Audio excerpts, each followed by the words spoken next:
Seja toda a gente bem-vinda ao É Apenas Fumaça, onde se fala sobre a sociedade com quem quer falar sobre ela. Eu sou o Ricardo Esteves Ribeiro.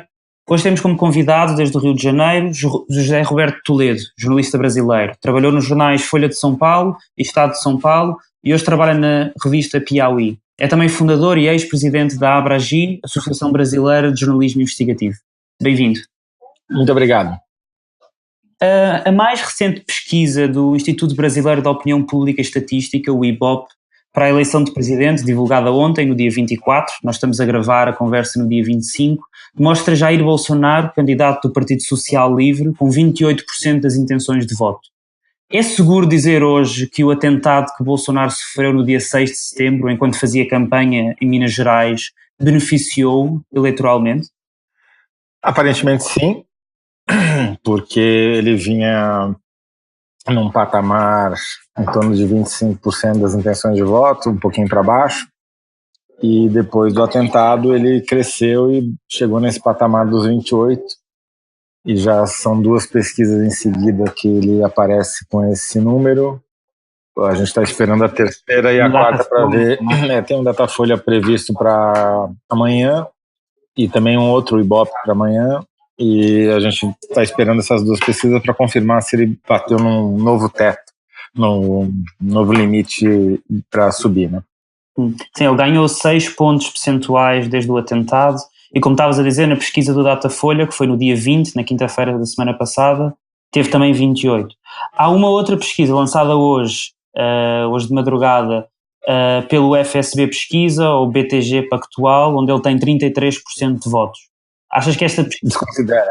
Achas que devia desconsiderar? E queria-te perguntar isso, porque a pesquisa do FSB Pesquisa, do BTG, são sempre muito diferentes das outras. O Bolsonaro tem sempre muito mais do que isso. Por que é que isso acontece? Bom, primeiro que é um instituto que nunca ninguém tinha ouvido falar, ele foi criado para essa eleição. Segundo que o BTG, que é quem financia, é um banco, e ele tem todo o interesse em influenciar no mercado, fazer o mercado subir, fazer o mercado descer, e é o que ele tem conseguido. Então é uma pesquisa que eu diria no mínimo suspeita, mas é mais do que isso, ela é mal feita porque ela é feita exclusivamente pelo telefone e 12% do eleitorado brasileiro não tem telefone. E não são 12% quaisquer, são 12% dos mais pobres que têm uma preferência eleitoral muito diferente dos outros 88%. Nesse segmento dos sem telefone no Brasil, o Bolsonaro provavelmente não chega nem a 2 dígitos. Uhum. E é por conta disso que também que a pesquisa do BTG encontra ele tão mais alto. Mas mesmo assim, comparando com outras pesquisas telefônicas, ela é exageradamente alta para o Bolsonaro constantemente. O que me leva a crer que é uma pesquisa mal feita. O Bolsonaro já está no hospital internado desde o dia 6 de setembro, há quase 20 dias. Não pode dar entrevistas, não pode participar em debates, já aconteceram até 2 debates sem ele e com os outros candidatos, e amanhã haverá outro. Isso é bom para ele? Ele, na verdade, deu já 2 entrevistas, uma para o jornal Folha de São Paulo, muito breve, pelo telefone, 5 minutos, e ontem ele fez uma transmissão ao vivo pelo Facebook, com mais de 200 mil pessoas assistindo ao vivo, uma entrevista para o jornalista da Rádio Jovem Pan. E então ele está com pressa para voltar para a campanha, claramente. Está pressionando os médicos para darem alta para ele poder voltar a gravar os vídeos, etc. Provavelmente porque percebeu que aquele efeito inicial de comiseração que a facada gerou já se esgotou e que agora ele precisa voltar a produzir fatos novos para tentar realimentar a campanha dele. O raciocínio da campanha do Bolsonaro é que ele tem mais chances de ganhar no primeiro turno do que no segundo, porque no segundo turno é mais possível que haja uma aliança mais ampla contra ele. Hoje, o principal adversário dele é o PT, que tem uma rejeição alta também. Já vamos falar também sobre o segundo turno.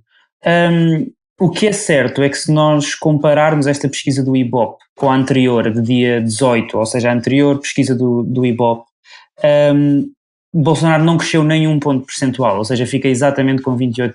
Durante uma semana não cresceu e é, aliás, a única semana desde agosto em que isso acontece, não é? Em agosto ele tinha 20 pontos percentuais, depois 22, depois 26 e depois 28. Achas que isso quer dizer que já não vai crescer e daí a tua opinião de que ele quer voltar? No Brasil a gente sempre tem que ter precaução com as previsões, porque, embora a tendência, a gente ainda não tem uma tendência clara, precisamos ter no mínimo 3 pontos para confirmar que é uma tendência de estabilização do Bolsonaro. Por enquanto, com 2 pontos, você tem uma indicação disso, mas não é, digamos, estatisticamente significativo, porque pode ter sido só uma oscilação que produz essa impressão, né? Mas acreditando que, olhando os trackings... Explica o que são os trackings. Outras pesquisas que nem sempre são divulgadas. Os trackings são pesquisas telefônicas que não são registradas na Justiça Eleitoral e que são contratadas, em geral, ou por partidos, ou por candidaturas, ou principalmente por instituições financeiras, e que são diárias. Todo dia eles fazem de 200 a 500 entrevistas pelo telefone, e daí eles criam uma média móvel de 2.000 entrevistas ao longo de 4 dias, de maneira que no 5º dia eles jogam o primeiro dia fora, pegam um novo dia, assim consecutivamente. A ideia dos trackings não é ter um número preciso, até porque eles só pegam o eleitorado que tem acesso ao telefone, mas é detectar movimentos nas intenções de votos dos candidatos, para aí sim você contratar uma pesquisa face a face para ver exatamente qual é a fotografia daquele momento. Serviria como uma espécie de sismógrafo para você detectar movimentos tectônicos do eleitorado, para você saber quando fazer uma pesquisa. Os trackings tampouco têm demonstrado o crescimento do Bolsonaro nos últimos dias. Então, como isso está em linha com a pesquisa do Ibope, eu acho que você tem razão no sentido de dizer que ele está estabilizado. Porém, ainda falta mais de uma semana para a eleição no Brasil e, por uma tradição histórica meio inexplicável, sempre acontecem fatos surpreendentes na última semana. Investigações do Ministério Público, prisões pela Polícia Federal, ou em outras eleições já foram chamados de... os próprios militantes, o próprio Lula se referiu a militantes do PT que tentaram comprar supostamente tentaram comprar um dossiê contra os adversários na véspera da campanha, meio treslocados, enfim, sempre há surpresas na última semana que podem ressuscitar, por exemplo, essa onda de crescimento do Bolsonaro. Então, eu acho particularmente que, olhando o track record aí de eleições brasileiras nos últimos 30 anos, há uma tendência de os 2 primeiros colocados, ou aqueles que estão se dirigindo para as 2 primeiras colocações, que têm movimentos claros de longo prazo, de ascensão, deles darem uma crescida na reta final da campanha. Então não me surpreenderia se no dia da eleição a taxa do Bolsonaro estiver acima desses 28, ou talvez até acima de 30, por conta desse movimento de última hora. Porque você ainda tem os indecisos que vão precisar confirmar sua votação, sua intenção de voto.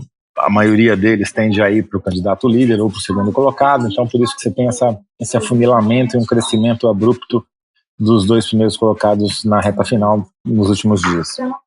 Uhum. As pesquisas do Ibope e também as da Datafolha colocam a percentagem de votos brancos e nulos à parte e, portanto, não estão a ser tidas em conta quando se contabiliza a percentagem. Aliás, por isso é que a soma de todos os candidatos não dá 100%, só quando se somam então os brancos e nulos. Qual é que achas que é a importância dos votos branco e nulo no dia das eleições? Que papel é que eles vão ter? Então, essa é uma variável que a gente não conhece. A percentagem que está aparecendo hoje está um pouquinho acima da média histórica, mas não tanto quanto o previa, exatamente. E, por exemplo, na eleição de prefeito de São Paulo 2 anos atrás, mais do que o branco e nulo também pesou, mas mais do que o branco e nulo, o que pesou foi o não comparecimento de uma parte do eleitorado. A abstenção, como a gente chama aqui, aqueles que não vão votar, já que o voto no Brasil é obrigatório, ela foi maior nas periferias da cidade de São Paulo, que são mais pobres e tradicionalmente votam nos candidatos do PT.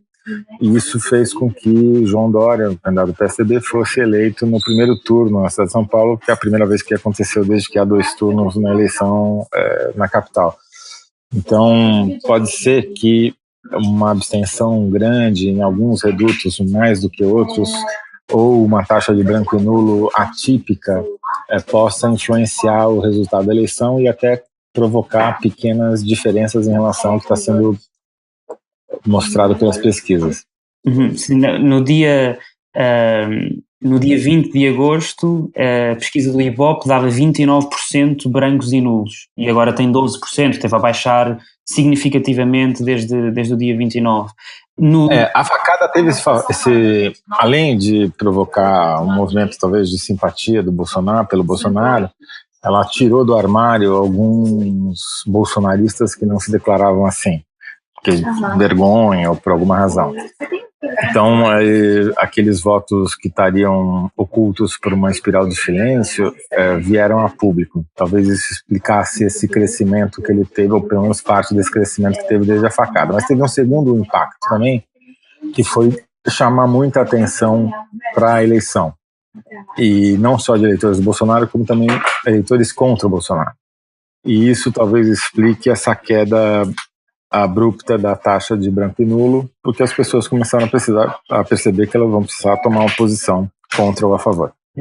Numa notícia de hoje da BBC News Brasil, da Mariana Schreiber, com o título "Como os 3,3 milhões de eleitores que não cadastraram a biometria podem influenciar as eleições", lê-se: a menos de 2 semanas da eleição, o STF, Supremo Tribunal Federal, vai decidir se 3,368 milhões de eleitores poderão ou não votar. Esse é o total de títulos cancelados porque os eleitores não compareceram no início do ano para realizar o cadastramento biométrico, que se tornou obrigatório para cerca de metade do eleitorado brasileiro. Pode explicar o que é isto do cadastramento biométrico e que relevância é que isto vai ter nas eleições deste ano? Eu vou tentar, porque nem o TSE consegue. O TSE é o Tribunal Superior Eleitoral. É o seguinte, o Brasil, como se sabe, vota com urnas eletrônicas e estão tentando implementar agora também um sistema de reconhecimento biométrico, ou seja, o eleitor coloca, em vez de assinar um livro e apresentar um documento, ele coloca o seu dedo num leitor para ver as suas impressões digitais e identificá-lo como sendo aquele eleitor que está registrado ali. O problema disso é que é um processo que envolve 140 milhões de pessoas, está sendo feito aos poucos e muito atabalhoadamente. Em alguns estados foi uma catástrofe, esse processo foi muito mal realizado, a burocracia da Justiça Eleitoral se mostrou muito inapta e pessoas precisavam ficar de madrugada na fila para conseguir se recadastrar, e a consequência disso é que milhões de pessoas não se recadastraram. Isso poderia ter um impacto neutro, digamos assim, na eleição, se a distribuição desses votos fosse homogênea pelo eleitorado, regionalmente, mas o problema é que o voto, como acontece no mundo inteiro, também no Brasil, tem uma distribuição geográfica diferente dependendo do partido. E a gente ainda está tentando decifrar os números do TSE, porque nem eles mesmos conseguem explicar muito bem essas estatísticas, mas aparentemente você tem uma concentração maior de títulos cancelados em redutos eleitorais petistas, o que poderia levar a uma perda de votos, principalmente para o candidato do PT, Fernando Haddad. Isso se a gente comparar com as eleições anteriores, né, o desempenho do PT nas cidades que tiveram esse problema. Principalmente o Nordeste. Principalmente Bahia, Salvador, norte de Minas Gerais, mas é muito disperso e a gente ainda não tem um quadro claro porque o TSE não conseguiu nem produzir uma estatística confiável. O Partido dos Trabalhadores, que ganhou as últimas 4 eleições presidenciais desde 2002, com Lula da Silva e depois com Dilma Rousseff, esperou até o último dia do prazo de apresentação de candidaturas, dia 11 de setembro, para anunciar o que já parecia óbvio, que Lula da Silva, ex-presidente brasileiro, preso há cerca de 5 meses, não vai ser candidato, não vai ser candidato durante estas eleições. A substituí-lo estará Fernando Haddad, ex-ministro da Educação de Lula e Dilma, ex-prefeito de São Paulo, que nesta última pesquisa do IBOP que tivemos a falar, aparece já com 22%. No início de setembro tinha 6%, é uma subida de 19 pontos percentuais, é uma subida de mais de 15 pontos percentuais, e a semana passada sim tinha 19%. A estratégia do PT, do Partido dos Trabalhadores, resultou? Sim, contrariando as previsões, inclusive as minhas, foi uma estratégia muito bem sucedida, porque enquanto está na cadeia, Lula cresceu pessoalmente de 30% para 40%, quase 40% de potencial de voto que ele poderia transferir. Então, é como se ele tivesse aumentado o lago de votos ou de eleitores onde o Fernando Haddad vai pescar. E, portanto, isso talvez explique a rapidez do crescimento do Haddad de 2 para 6, para 8, para 9, 19, agora 22, em apenas 2 semanas, né? Porque é como se o eleitor só precisasse receber a senha para saber Lula é Haddad, Haddad é Lula, que inclusive é o mote da campanha do Haddad. Aliás, o PT usa esse hashtag no Twitter, não é? Diz Exatamente. Haddad é Lula. Exatamente. E eu me surpreendi com a velocidade, porque nas eleições anteriores, por exemplo, na eleição de 2010, o PT demorou, o Lula e o PT demoraram quase 3 anos para transformar a Dilma em uma pessoa competitiva eleitoralmente, ela que nunca tinha disputado uma eleição, e agora em 2 semanas o Haddad passou da insignificância eleitoral para ser o segundo favorito, e com uma velocidade de crescimento que pode até chegar a ameaçar a liderança do Bolsonaro no final do primeiro turno. E achas que vai continuar a subir? Daqui para frente ele já deu uma desacelerada, né? Porque a dificuldade aumenta. Aqueles eleitores que eram facilmente encontráveis através das redes sociais e principalmente do WhatsApp já foram encontrados. O que permanece, o que não atingido são 2 tipos de eleitores. Um eleitor que está em lugares muito recônditos, com sinal de celular precário ou que não tem telefone, e que você vai ter que atingir com outras estratégias, presença física, campanha tradicional. E eleitores das periferias das grandes cidades que estão especialmente desiludidos com o PT por conta dos escândalos de corrupção e do fracasso econômico do segundo mandato da presidente Dilma Rousseff, e que esses terão que ser convencidos. É um trabalho diferente, não basta informá-los de que Lula é Haddad, você precisa explicar, não, Lula é Haddad, mas votam no Haddad por causa disso, daquilo, entendeu? Então acho que daqui para frente ele deve continuar crescendo, mas uma taxa de crescimento mais lenta. E de onde é que vêm estes votos do Haddad? É só de Lula? É que na realidade quando olhamos para Ciro Gomes, do PDT, continua estável com 11, 12, 13%, não é? E não muda, não é? Que o Ciro Gomes que é o terceiro lugar. Sim. Se você olha, o Ciro, olhando só um número absoluto, a gente não tem essa impressão, mas analisando os cruzamentos das pesquisas, eu fico com a impressão de que o Ciro permaneceu onde está, mas o eleitor dele não. Ou seja, ele perdeu eleitores para o Haddad, alguns, mas ganhou eleitores da Marina Silva e do Geraldo Alckmin, que desceram totalmente nas últimas semanas.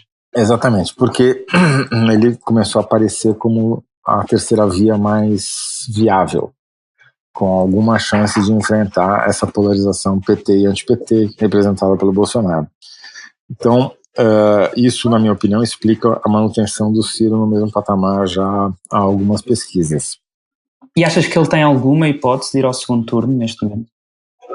Agora ficou difícil, né? Porque o Haddad já está com o dobro de intenções de voto dele e vai ser muito improvável que você tenha um refluxo nessa tendência de crescimento do Haddad. Portanto, precisaria acontecer alguma coisa realmente muito extraordinária nos próximos 10 dias para mudar esse panorama. Agora, não vou dizer que não acontecerá, porque no Brasil as coisas extraordinárias acontecem com uma frequência inesperada. Numa entrevista ao BCN, o Ciro Gomes, na semana passada, falava sobre o caso das eleições de 2014, em que a muito pouco tempo do primeiro turno, as sondagens davam à Dilma qualquer coisa como 37%, à Marina Silva 30% em segundo lugar, e depois o Aécio Neves, na altura também candidato, estava com 17%. E tudo mudou, não é? Acabou por ser Aécio e Dilma a ir ao segundo turno. Ele diz que pode acontecer algo parecido. Bom, precisa acontecer um motivo como teve em 2014 para que isso aconteça. A campanha da Marina, a Marina era candidata a vice na chapa do Eduardo Campos, um governador popular do Nordeste pelo Partido Socialista Brasileiro. O avião dele caiu no meio da campanha eleitoral, ele morreu. A Marina assumiu a cabeça da chapa e teve um crescimento meteórico por conta de toda a comoção que a tragédia provocou. Só que era um crescimento emocional, não era um crescimento racional, não era um voto decidido e pragmático. À medida que a campanha se desenrolou, ela sofreu ataques, principalmente do PT, mas também cometeu erros graves. Então, por exemplo, ela lançou o programa de governo dela e no mesmo dia de lançamento ela alterou fundamentalmente as páginas relativas ao programa de gênero e casamento de pessoas do mesmo sexo, coisas desse tipo, por conta da pressão de pastores evangélicos neopentecostais. Isso criou um descrédito em parte do eleitorado dela e que ela não conseguiu reverter. E era uma campanha muito desestruturada, o partido era muito pequeno, muito desorganizado, estava dividido, a perda do Eduardo Campos também foi uma perda de liderança.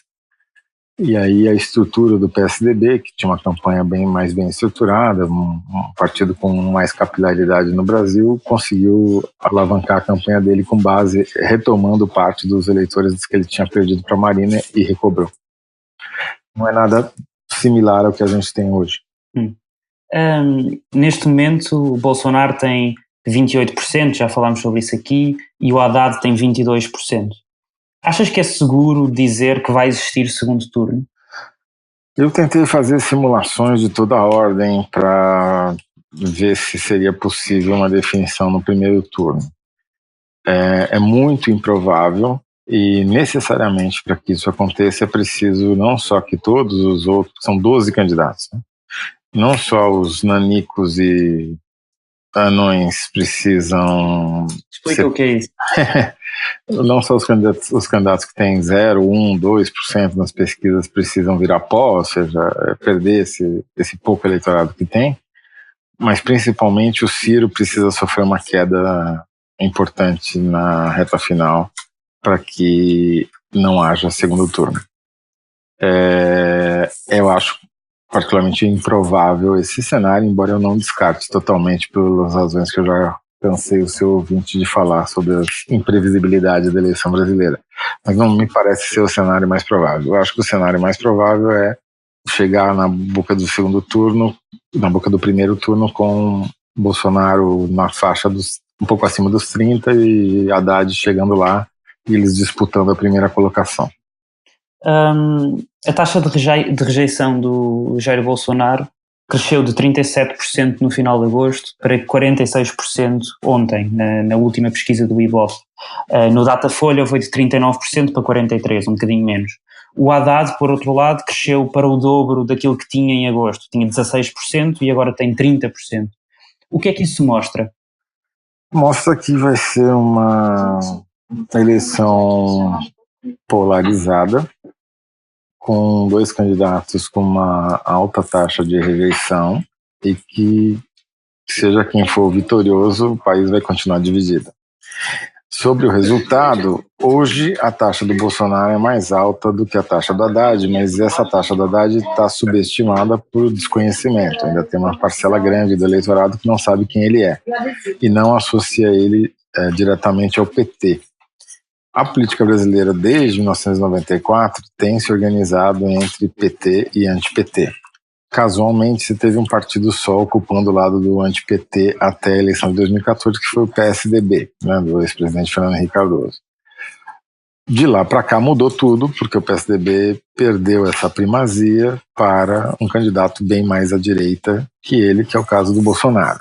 E então... mas a polarização PT e anti-PT continua e talvez nunca tenha sido tão grande. Então, o grande problema dessa eleição é que ela talvez não sirva como uma reacomodação das forças políticas para o país tentar fazer as pazes consigo mesmo e voltar a crescer. Mas ainda assim, a penúltima pesquisa do Ibope do dia 19, eu não encontrei ainda os dados desta última que saiu ontem, mas a penúltima dizia que quem tem os eleitores mais fiéis, de entre os 12, é Bolsonaro, com 53%, e 45% para Haddad. Eram os dois que também tinham mais eleitores que diziam que não mudariam o seu voto de jeito nenhum. Uhum. Sim, por isso que eu acho que vamos caminhar para um segundo turno entre os dois. e justamente os dois que têm maior taxa de rejeição. Queria falar agora sobre as sondagens em si. Comparativamente às eleições presidenciais portuguesas em janeiro de 2016, o número de pessoas ouvidas no Brasil é muito menor, se tivermos em conta o número de eleitores. Nas semanas anteriores à eleição portuguesa, que foi a 24 de janeiro de 2016, ouviram-se entre 1.000 a 3.340 por cada uma das pesquisas. No Brasil, a Datafolha ouviu até agora no máximo 8.600 pessoas e no Ibope nunca mais do que 2.500. Mas no Brasil há 147 milhões de votantes, enquanto que em Portugal há menos de 10 milhões. Como é que é possível aferir esta representatividade das intenções de votos no Brasil nestas sondagens ou nestas pesquisas que têm acontecido? Quando você vai experimentar uma sopa na panela, você pega uma colher proporcional à panela ou não? Pois é, a amostra funciona assim, ela é o mesmo tamanho para qualquer lugar. Ela independe do universo. Você pega o que é necessário para pegar a diversidade daquele eleitorado. No Brasil, a prática demonstra, desde 1942, que uma amostra em torno de 2.000, 2.500 entrevistas é mais do que suficiente para pegar toda a diversidade do eleitorado brasileiro. Nos Estados Unidos, as amostras, que o eleitorado é maior do que no Brasil, as amostras são ainda menores. Ou seja, não tem nada a ver a relação do universo, a quantidade de pessoas que você quer pesquisar com o tamanho da amostra que você faz. Se você respeitar, tiver uma boa metodologia de amostragem, se ela for realmente representativa de todas as faixas do eleitorado, todo mundo tiver chances iguais de ser ouvido pela pesquisa, e isso, por exemplo, implica no Brasil você ter que obrigatoriamente fazer uma pesquisa face a face. Se você tiver integridade aí dos bancos de dados necessários para montar essa base, por exemplo, se você levar em conta o cadastro eleitoral do TSE, do Tribunal Superior Eleitoral, para fazer uma pesquisa no Brasil, você está perdido, porque as estatísticas lá são muito ruins e defasadas. O que os melhores institutos, como o Datafolha e Ibope, fazem no Brasil é ter sua própria base de estatísticas acumulada ao longo de anos para saber, por exemplo, que você tem 22% de eleitores com nível superior e não 11%, como diz as estatísticas oficiais. Tá? Então, as pesquisas brasileiras, quaisquer parâmetros que você queira comparar, aí, inclusive pesquisas acadêmicas, estão entre as melhores do mundo. Não todas, né? Eu destaco, eu particularmente só acredito em Datafolha e Ibope. As outras eu acho que tem problemas e outras têm até mais do que problemas. Mas essas duas eu acho que elas têm uma consistência de acerto histórico que é muito alta e, portanto, são plenamente confiáveis. E tu achas que os trackings diários que estávamos a falar no início da conversa devem ser publicados? Eu acho que sim. O Brasil tem uma legislação muito restritiva na publicação de pesquisas. Você, para poder publicar uma pesquisa, precisa registrá-la com 5 dias de antecedência e preencher uma série de requisitos. E o que a gente vê é que essas restrições, que são manifestações de censura disfarçada, não adiantam para nada para melhorar a qualidade das pesquisas. As que são boas continuam sendo boas e as que são ruins estão se multiplicando. Nunca houve tanta pesquisa ruim quanto nessa eleição. Ou seja, você criar um monte de regras para tentar restringir a divulgação só atrapalha. Então, eu sou a favor de que você não tenha nenhum tipo de regra, que todo mundo possa fazer a pesquisa que quiser e divulgar como quiser, e o eleitor vai aprender, se não imediatamente, ao longo do tempo, a discernir o que é confiável do que não é confiável. Mesmo tendo um monte de pesquisa fajuta sendo divulgada hoje em dia, até o mercado financeiro, que adora oscilar, porque senão eles não ganham dinheiro, se baliza pelas pesquisas mais confiáveis, que são o Ibope e o Datafolha, e ignora, sempre que pode, as pesquisas feitas pelas próprias instituições como essa que você citou. No artigo da agência Lupa, que faz parte da revista Piauí, a primeira agência de notícias do Brasil especializada em fact-checking, a Cristina Tardáguila, a diretora, assinava a 24 de setembro um texto com o título "Brasil importou o que houve de pior na eleição dos Estados Unidos da América e no referendo do Brexit". Que papel é que tu achas que tiveram as notícias inventadas e as mentiras que circulam nas redes sociais nesta campanha?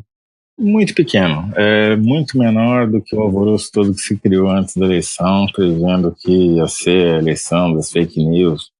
Na verdade, se teve uma epidemia de fact-checking como nunca houve antes, eu acho que muito maior até do que dos fake news. Hoje, praticamente todo veículo médio ou grande brasileiro tem uma equipe de fact-checking, fora as equipes conjuntas, como a gente faz parte de um consórcio chamado Comprova, que emula o que foi feito na eleição da França, unindo, no caso brasileiro, 24 veículos diferentes, trabalhando em tese concorrentes, mas trabalhando juntos para verificar informações que pudessem influenciar negativamente as eleições. E embora eles estejamos, a gente é parte, a Piauí é parte, fazendo um trabalho muito bem feito nessa área, não por mérito meu nem da Piauí, mas por mérito dos coordenadores, o impacto é muito pequeno porque não houve nenhum grande boato que precisasse ser desmentido, tivesse atingido, quer dizer, mentiras, o Bolsonaro morreu, coisas do gênero sempre há e sempre haverá, mas elas nunca chegaram a ter uma viralização grande o suficiente para ser determinante no resultado da eleição. Estamos mesmo a chegar ao fim.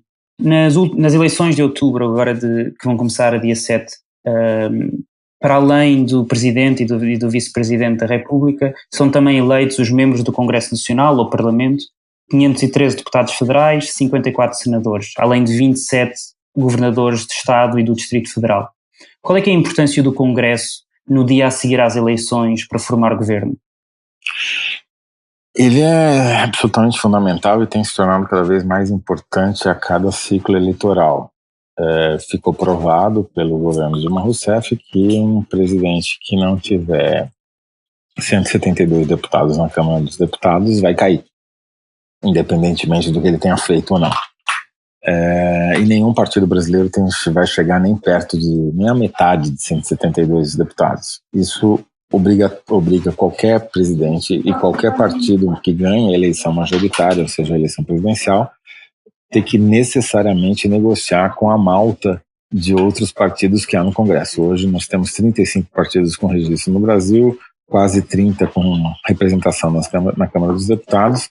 Espera-se que nessa eleição esse número diminua, mas não vai diminuir, não vai chegar abaixo de 20 de jeito nenhum.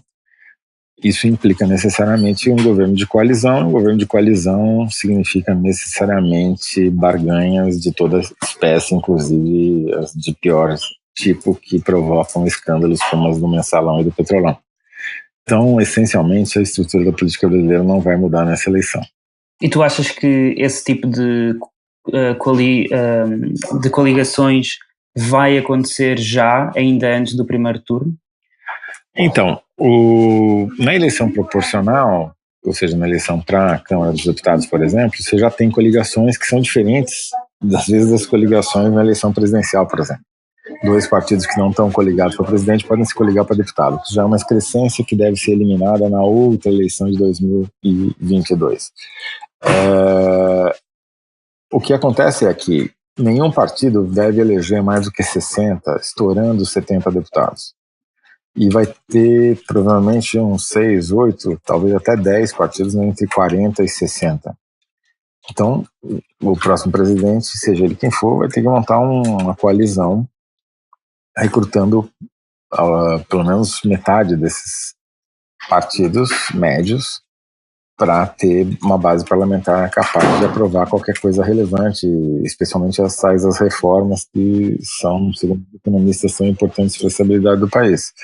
E no caso das reformas é mais complicado ainda, porque você precisa de um quórum qualificado, às vezes de 3/5 do número de deputados, que é virtualmente impossível de conseguir sem negociar muito cargo e outras benesses. E não é estranho que, tendo em conta isso que tu estás a dizer e tendo em conta que o último mandato teve um impeachment da Presidente, haja, e talvez não concordes comigo, muito menos sondagens sobre o Congresso e que a eleição do Congresso apareça tão pouco na mídia brasileira, excetuando quando fala do Rio ou de São Paulo, por exemplo?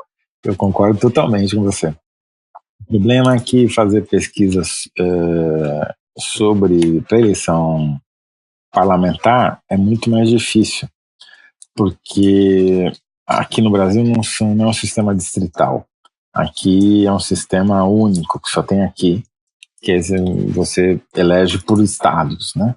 e depende, que é mais ou menos proporcional ao tamanho da população. Eu digo mais ou menos porque São Paulo, que tem 35 milhões ou 40 milhões de eleitores, tem 70 cadeiras na Câmara dos Deputados, e Roraima, que tem 350 mil habitantes, ou seja, uns 200 mil eleitores, tem 8.